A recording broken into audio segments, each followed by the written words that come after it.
श्रोताओं नमस्कार, आप लोग सुन रहे हैं 90.4 मेगाहर्ट्ज में कुमाऊनी सामुदायिक रेडियो अपन बात और मैं हूं आपका जाना पहचाना रेडियो साथी नारायण मेहता। श्रोताओं, आज हमारे साथ बातचीत के लिए मौजूद हैं महेंद्र सिंह मेहरा जी, जो कि वर्तमान में शारीरिक शिक्षक और एथलेटिक्स कोच हैं। सेना भर्ती में दौड़ को लेकर खास बातचीत आज हम लोगों की रहेगी।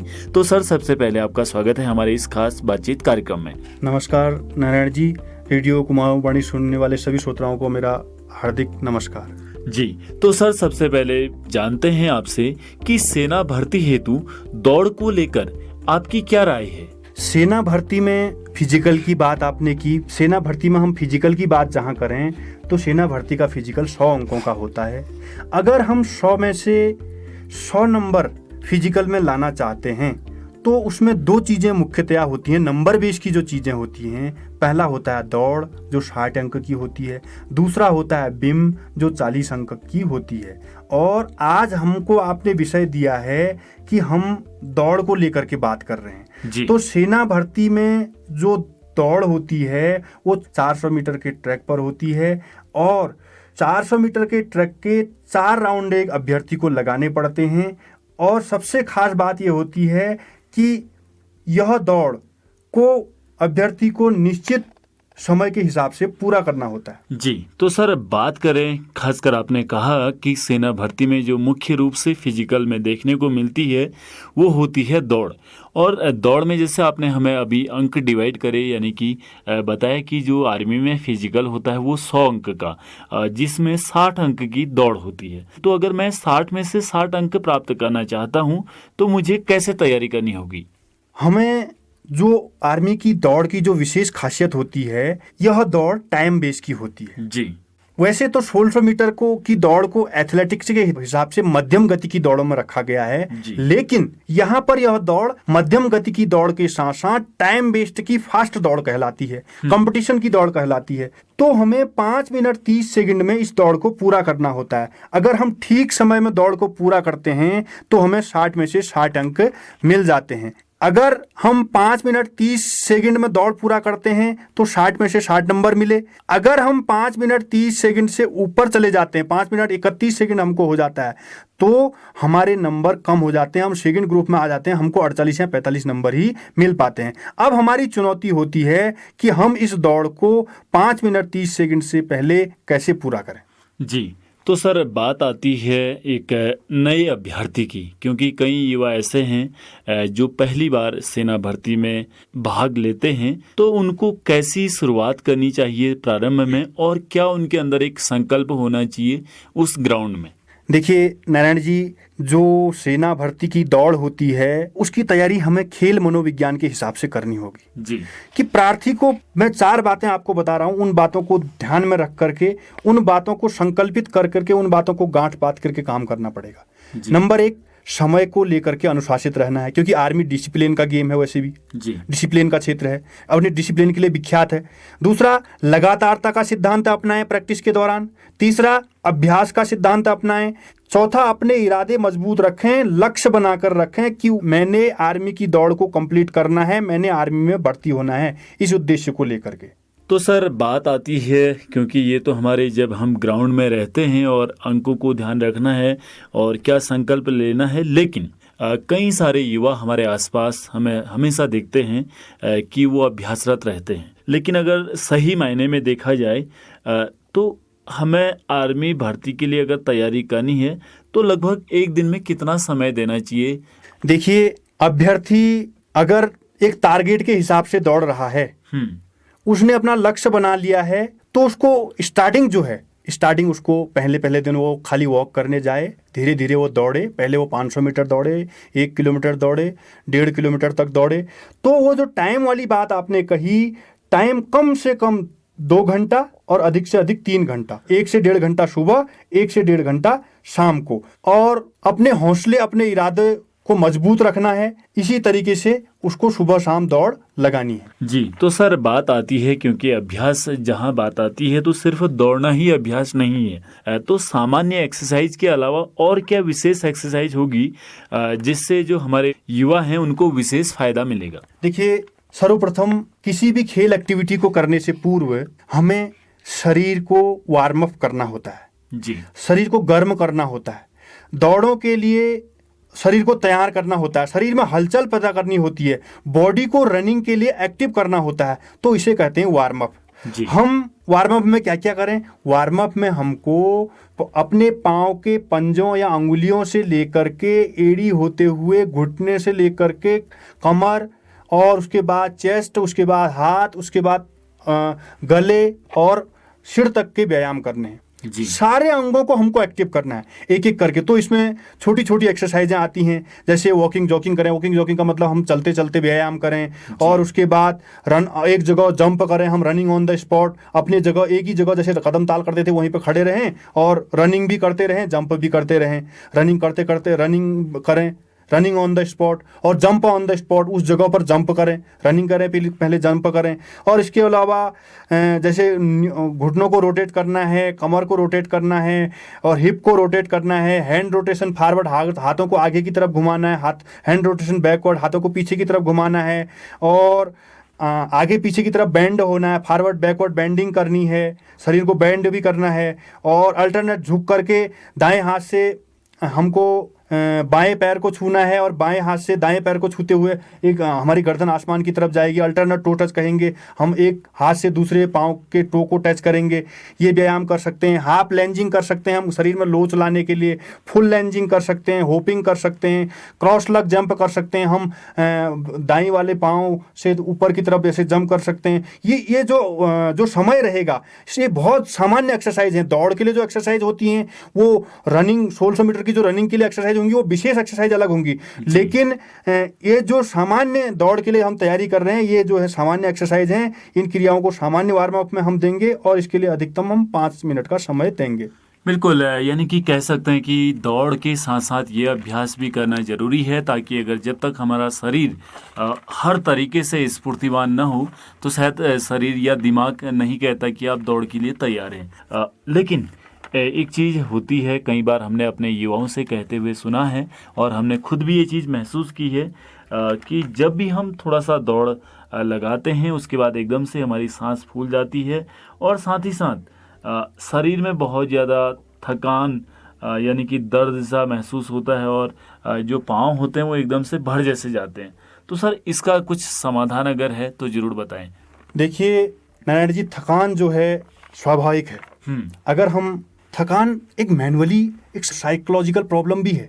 अगर हमारी इच्छा हट जाएगी, हमारे संकल्प हमारा थोड़ा छोटा होगा, या हमारी सोचने की हम सहन नहीं कर पाएंगे, तो जरूर हमको थकान होगी। तो इस जो भी आपने इस एक्टिविटी कही, जो कमजोरियां हैं, जो जिसमें हमको कष्ट होता है, उसके लिए मैं आपको कहना चाहूंगा, रख हौसला वो मंजर भी आएगा, रख हौसला वो मंजर भी आएगा, कांसे के पास चलकर समंदर भी आएगा, कांसे के पास चलकर समंदर भी आएगा, थककर ना बैठ मंजिल के मुसाफिर, थककर ना बैठ मंजिल के मुसाफिर, मंजिल भी मिलेगी और मिलने का मजा भी आएगा। तो नारायण जी, आपने बहुत अच्छी बात कही। ये सारी प्रॉब्लमों से हर एक एथलीट को गुजरना पड़ता है। ये एक भर्ती में होने वाले विद्यार्थी को नहीं, एथलीट को भी गुजरना पड़ता है, जो रनिंग करते हैं, अन्य खेल एक्टिविटी में। तो इसके लिए हम सबसे क्या करें? रोज सुबह सुबह अनुलोम विलोम करें। इससे क्या होगा? अनुलोम विलोम करेंगे, उससे हमारी श्वसन क्रिया ठीक रहेगी, फेफड़े मजबूत रहेंगे जी। और एक नाक से सांस लें, एक नाक से छोड़ें जी।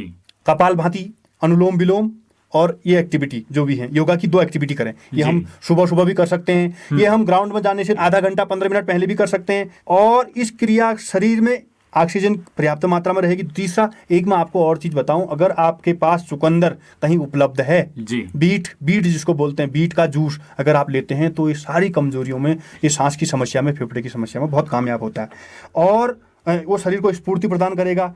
और आपने देखो, थकान के विषय में और चीज भी कही गई है, जितना रगड़ोगे उतना चमकेगा। दौड़ तो कष्ट का विषय है ही है जी। जितना घिसोगे उतना चमकेगा। पर्याप्त मात्रा में आपको एक्सरसाइज करनी है, पर्याप्त मात्रा में आपको दौड़ के बाद कूल डाउन करना है। फिर जैसे हमने दौड़ने के लिए एक्सरसाइज की, अब हमने शरीर को ठंडा करने के लिए भी एक्सरसाइज करना है, क्योंकि जूतों का छाला जूतों से ही जाता है। दौड़ने के बाद पाँव भर गए ना आपके दर्द हो गया, तो उसके बाद दौड़ के बाद अब एकदम नहीं बैठोगे, एक्टिविटी करते रहोगे, 0 से एक्टिविटी करोगे, धीरे धीरे लिमिट बढ़ाओगे और उसको धीरे धीरे डाउन करोगे। तो इस प्रकार कपाल भाती, अनुलोम विलोम, शरीर के अंगों को होल्ड करना, शरीर के अंगों को रोकना, शरीर के अंगों को हिलाना, अलग अलग अंगों को शरीर के जैसे हमने एक्टिव किए थे उसी प्रकार हिलाना, ताकि उनमें रक्त जमाव ना हो, ताकि इस टाइप की कंडीशन ना हो कि मतलब मसल जाम ना हो जाए। और मांसपेशियों को हिलाते दुलाते रहना, स्ट्रेचिंग करना, कूल डाउन की एक्सरसाइज करना, शरीर को जैसे हमने गर्म करने के लिए एक्सरसाइज की वैसी टाइप की एक्सरसाइज करना। और सबसे बड़ी बात होती है इस थकान वाली पोजीशन के लिए 7 से 8 घंटे हम सोएं जी। और इस दौरान ज़्यादा आपको दर्द हो रहा है तो सरसों के तेल की मालिश भी कर सकते हैं, बर्फ़ की सिकाई कर सकते हैं, नमक की सिकाई कर सकते हैं। और आहार सबसे बड़ी चीज़ होती है, आप दौड़ने जा रहे हो तो कुछ एक्स्ट्रा आहार भी आपको लेना चाहिए पर्याप्त मात्रा में। जैसे हल्दी वाला दूध लें आप सोते समय, अंकुरित चने, अंकुरित दालें, अंकुरित चीज़ें खाएँ, हरी सब्जी खाएँ, और जैसे गर्म चीज़ में आप ठंडी चीज़ें कम खाएँ, कॉफ़ी लें, चाय तो आप लेते हैं तो कॉफ़ी लें, उससे भी शारीरिक मानसिक स्फूर्ति आपको रहेगी, थकान आपको महसूस नहीं होगी। क्योंकि हमारे गुरुजी कहा करते थे कि चाय आलस छोड़ती है। वो चीज़ फिजिकल एजुकेशन के क्षेत्र में जब हमने काम किया वो हम पर लागू हुई, हमने इस एक्टिविटी को देखा। और गर्म पानी का सेवन हम करें। जी, तो सर बहुत अच्छे तरीके से आपने बताया कि जो सांस फूलना, साथ ही हाथ पाँव में दर्द और बहुत सारी चीज़ें, उसके बारे में बहुत अच्छे से आपने बताया। लेकिन एक जो समस्या दिखती है या फिर एक युवा जो महसूस करता है, कई बार ये कहता है कि यार दौड़ने को तो मैं दौड़ जाता हूँ लेकिन मेरा गला बहुत सूख जाता है और जिससे घुटन जैसी महसूस होती है। तो क्या इसका कोई ऐसा समाधान है कि ये परेशानी न हो? देखिए, शुरुआती धावकों को ये परेशानी रहती है जी। कम से कम 3 और अधिक से अधिक 7 लीटर तक पानी पिए जी। पानी इतना पीना चाहिए कि पेशाब पीला ना हो जी। ये गला सूखने का मतलब होता है जो गले में हमारा स्लाइवा होता है वो सूख जाता है। जी जी। तो मुंह खोलकर ज़्यादा नहीं दौड़ना है। नशा, बीड़ी, सिगरेट इत्यादि चीज़ों से दूर रहना है। शराब, जो चीज़ें शरीर को डिहाइड्रेट करती हैं उन चीज़ों से दूर रखना है। और बहुत ज़्यादा मात्रा में चाय का सेवन भी नहीं करना है। और ये स्लाइवा की मात्रा बढ़ाने के लिए एक हमारी आयुर्वेदिक चीज़ होती है शुद्ध शहद, पर्याप्त मात्रा में पानी में मिला करके, या शहद, घरेलू शहद मधुमक्खी जो बनाती है छत्तों में अपने घरों में, तो उसका सेवन करेंगे और खजूर का सेवन करेंगे और ये समस्या से हमको निजात मिलेगा। जी, तो सर बात आती है, हमने एक्सरसाइज भी कर लिया, सब कुछ कर लिया और हम यानी कि भारतीय सेना भर्ती की जो रैली है उसमें जाने वाले हैं। तो लगभग अगर 2 या 3 दिन बाद आर्मी भर्ती आती है तो प्रतिभाग करने वाले प्रतिभागी को क्या करना चाहिए? देखिए, 2-3 दिन भर्ती के रह गए नारायण जी। प्रतिभागी को आपने बहुत अच्छा क्वेश्चन पूछा, क्या प्रतिभागी को मानसिक लोड नहीं लेना चाहिए। मैं तो ये कहता हूँ प्रतिभागी को ऐसा करना चाहिए। के लिए एक चीज़ कहूँगा, जंग भीड़ से नहीं जिगर से जीती जाती है। और वो अपने दिमाग से काम ले, माइंड फ्री रहे। और भर्ती से 3 दिन पूर्व वो अपने प्रैक्टिस करना बंद कर दे शरीर को, ताकि रिलैक्स मिले जी। उसने ज़्यादा जोर नहीं देना है। और उसने ये कहना है कि भर्ती में चाहे हज़ारों लोग आएँ, कितनी भीड़ हो, उसका एक पद है वो लेके रहेगा, अपने लिए भर्ती होके रहेगा। और इससे मांसपेशी पूर्ण रिलैक्स हो जाएंगी। अगर वो आराम करेगा 3 दिन तक, तो अच्छी नींद ले और अगली शाम को सुपाच्य भोजन ले और सुबह गर्म पानी पिए। रात को कोलगेट से ब्रश कर ले। अधिकांश आप तो ब्रश करते हैं, पहला ज़माना हमारे जैसा ज़माना रह नहीं गया। लेकिन सुबह को जो है खाली बिगर टूथपेस्ट के ब्रश करें, क्योंकि टूथपेस्ट भी मुंह को सुखा देता है ना। तो खाली बिगर उसको खाली टूथपेस्ट वो रगड़ना है, बिगर ब्रश खाली रगड़ना है, टूथपेस्ट नहीं लगाना सुबह को जी। और मन को संतुलित रखे, उत्साहित रहे, मानसिक और शारीरिक रूप से उत्साहित रहे। तो ये चीज़ें करने से उसको कोई दिक्कत नहीं आएगी और वो अपना भर्ती ग्राउंड में जा सकता है। लेकिन बात आती है कि किसी भी खेल के लिए आती है वो, खासकर अगर हम इस तरीके की दौड़ में जाते हैं या भर्ती में जाते हैं, तो पोशाक भी अपने आप में बहुत ज़्यादा मायने रखती है। यानी कि जो हमारा पहनावा, वो जूते से लेके, वो पैंट कमीज से लेके, तो यानी कि जो हमारा पोशाक होनी चाहिए वो किस तरीके की रहनी चाहिए? देखिए, बहुत अच्छी बात आपने पूछी। मैंने आपको स्टार्टिंग में भी बताया, एथलेटिक्स एक खेलों की रानी एथलेटिक्स को कहा जाता है जी। वो एक इवेंट है जो एक ट्रैक के अंदर होता है 400 मीटर की, चाहे एथलेटिक्स में सारी चीज़ें होती है, रनिंग, जंपिंग, थ्रोइंग। तो इस एथलेटिक्स की प्रक्रियाओं के लिए, प्रतियोगिताओं के लिए, एक्टिविटीज़ के लिए एक ड्रेस होती है, एथलेटिक्स की ड्रेस। उसमें आपका नेकर टाइप होता है और एक under shirt type T shirt होती है। तो उसको आप मार्केट से ले सकते हैं। और इसमें और रनिंग के लिए सबसे विशेष एक चीज़ होती है इसके अलावा, जूते। स्पाइक का जूता, आपने नाम सुना होगा, धावक स्पाइक का जूता पहनते हैं। तो स्पाइक के जूते में कम से कम 20 स्टेप या 10 से 20 सेकंड का अंतर पड़ जाता है। उस स्पाइक के जूते को ले लें ताकि बहुत ज़्यादा ढीला भी ना हो, बहुत ज़्यादा टाइट भी ना हो, और 15-20 दिन पहले उससे, भर्ती में जाने से पहले उससे प्रैक्टिस कर लें, और ताकि अपनी रनिंग स्पीड को सही कर सकें।